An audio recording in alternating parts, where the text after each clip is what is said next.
DA কি হবে supreme কোর্টে? ভারত জিতবে মমতা দিল্লিতে, শুভেন্দু ঝাড়খণ্ডে। ভোটাভুটি দিনভর কি শুভেন্দু দিল্লি চলে গিয়েছেন রবিবারে, সোমবার বিকেলে ফিরে আসতেও পারেন। আর মুখ্যমন্ত্রী মমতা আজ সন্ধ্যায় দিল্লি যাবেন। মঙ্গলবার সর্বভারতীয় নির্বাচন নিয়ে নীতিশক্রান্ত একটি গুরুত্বপূর্ণ বৈঠক তিনি অংশ নেবেন। রাজ্য সরকারের প্রধান এবং রাজ্যের বিরোধী দল নেতা দুজনের সোমবার দিল্লিতে, তবে মমতা বন্দ্যোপাধ্যায় এবং শুভেন্দু অধিকারী একই সময়ে দেশের রাজনীতিতে থাকবেন কি না তা এখনও স্পষ্ট নয়। শুভেন্দু দিল্লি চলে গিয়েছেন রবিবার, সোমবার বিকেলে ফিরে আসতে পারেন। আর মুখ্যমন্ত্রী মমতা আজ সন্ধ্যায় দিল্লিতে যাবেন। অর্থাৎ মঙ্গলবার সর্বভারতীয় নির্বাচন নিয়ে নীতিশক্রান্ত একটি গুরুত্বপূর্ণ বৈঠকে তিনি অংশ নেবেন। দিল্লির দিকে আজ আরও একটি কারণে তাকিয়ে থাকবে বাংলা মহার ভাতা মামলা। আজ ডিএ মামলার শুনিয়ে রয়েছে সুপ্রিম কোর্টে। প্রায় 3 মাস পরে মামলাটি আবার শুনানির তালিকায় উঠল শীর্ষ আদালতের। এর আগে এ মামলায় দীর্ঘ শুনানি করার কথা জানিয়েছিল সুপ্রিম কোর্ট। সেই অনুযায়ী আজ শুনানি প্রক্রিয়া শুরু হওয়ার কথা। দুপুর নাগাদ মামলাটি শুনবে বিচারপতি হৃষিকেশ রায় এবং বিচারপতি প্রশান্ত কুমার মিশ্রের বেঞ্চ। ডিএ মামলা ঘিরে সুপ্রিম কোর্টে কি হয়ে সেদিকে নজর থাকবে। ঝাড়খণ্ডে সোরেনের সরকার আশা ভোট।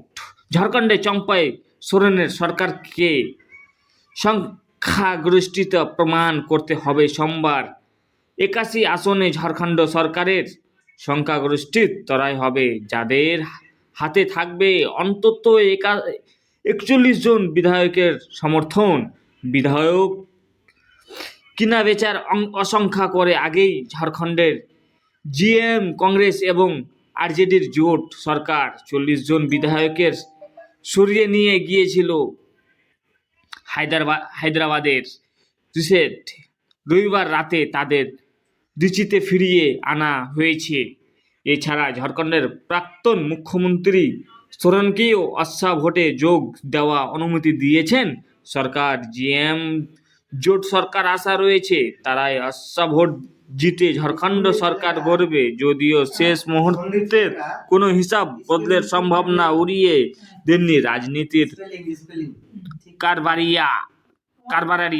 দিল্লি যাবেন মমতা। মঙ্গলবার এক দেশে এক ভোট নিয়ে বৈঠক, সেই বৈঠককে যোগ দিতে সোমবার সন্ধ্যায় দিল্লি যাবেন মুখ্যমন্ত্রী মমতা বন্দ্যোপাধ্যায়। তবে রাজনীতিতে তার আরও কিছু কর্মসূচি তথা বৈঠক থাকতে পারে বলে তৃণমূল সূত্রের খবর। মমতা বসতে পারেন তার দলের সাংসদদের সঙ্গেও।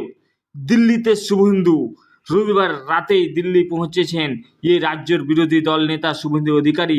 কী কারণে এই দিল্লি সফলতা নিয়ে যাওয়ার আগে মুখ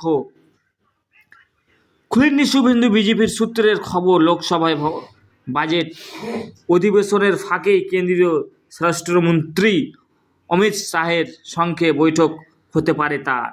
আসন্ন লোকসভা নির্বাচনের আগে বাংলায় রাজ্যসভা নির্বাচনও রয়েছে 5টি আসনে। এর মধ্যে একটি আসন অঙ্কের হিসাবে বিজেপির পাওয়ার কথা। সেই সব নিয়ে শুভেন্দুর সঙ্গে শাহের আলোচনা হতে পারে, তবে কখনো সেই বৈঠক হবেন তা এখনও পর্যন্ত স্পষ্ট নয়। শাহ ছাড়া অন্য কোনো কেন্দ্রীয় নেতার সঙ্গে বৈঠক করবেন কি না শুভেন্দু, সেটাও জানা যায়নি।